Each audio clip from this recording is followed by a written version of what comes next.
అదే RTV app వార్తల్ని క్షణాల్లో చదివే అవకాశం ఉంటుంది. ఒక న్యూస్ పేపర్, ఒక టెలివిజన్ ఛానల్ మీ చేతుల్లో ఎప్పుడూ ఉంటాయి. ఎస్ఎంసీ ఎలక్షన్ నిమిత్తం మండలం అంతా పర్యవేక్షిస్తుంటే 11 గంటలకి మోడల్ స్కూల్ నుండి ప్రిన్సిపల్ నుండి ఫోన్ వచ్చిందండి.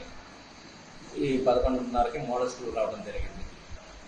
ఏంటా ఇష్యూ అంటే, ఈ స్కూల్ దగ్గర రాగానే దాదాపు 100 మంది పేరెంట్స్ స్కూల్ ప్రిన్సిపల్ చాంబర్ చుట్టుముట్టి ఒక టీచర్ని పట్టడం జరిగింది. ఎందుకు ఏంటి ఎంతమంది వచ్చారని విచారం చేస్తామంటే, ఆ పేరెంట్స్ మూకుమ్మడిగా చెప్తున్నారు, మా పిల్లల్ని ఆడపిల్లల విషయంలో ఇక్కడ ఉన్నటువంటి టీచర్లు, కొంతమంది జెంట్స్ టీచర్లు ఆ పిల్లల్ని పాఠాలు చెప్పకుండా భుజం మీద చేయటం, నడుము మీద చేయటం, ఇట్లాగా హారాస్మెంట్ చేయటం, తర్వాత ఫీజులు కూడా కొంచెం లేని ఫీజులు వసూలు చేస్తున్నారని చెప్పేసి చెప్పుకుంటూ వచ్చారు.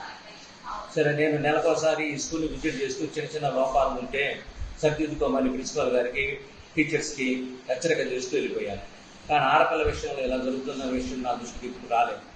అయితే ఈ గర్ల్స్ స్టూడెంట్స్ కూడా 1 వీక్ నుండి ఇలా జరుగుతుంది అని మాత్రం చెప్తున్నారు.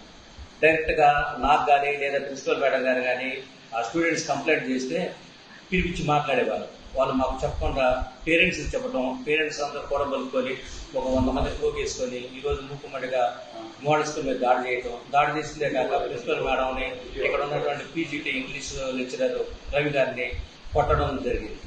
ఈ విషయంలో ఎస్ఐ గారిని రిక్వెస్ట్ చేశాను. ఎస్ఐ గారు 4 కానిస్టేబుల్ పంపించి వారు కూడా వచ్చి విచారణ చేస్తూ ఉన్నారు.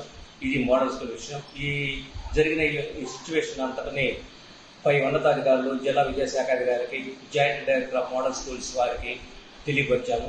పూర్తిగా సమగ్ర విచారణ రేపు మరలా విద్యార్థులను పిలిపించి ఏం జరిగిందో ఆ రిపోర్ట్ అంతా తయారు చేసి అధికారులు పంపించడం జరుగుతుంది. అధికారులు తదనుగుణంగా చర్యలు తీసుకోవడం జరుగుతుంది. మరిన్ని వీడియోస్ కోసం ఛానల్ ని సబ్స్క్రైబ్ చేయండి. లేటెస్ట్ అప్డేట్స్ కోసం వాట్సాప్ ఛానల్ ని ఫాలో చేయండి.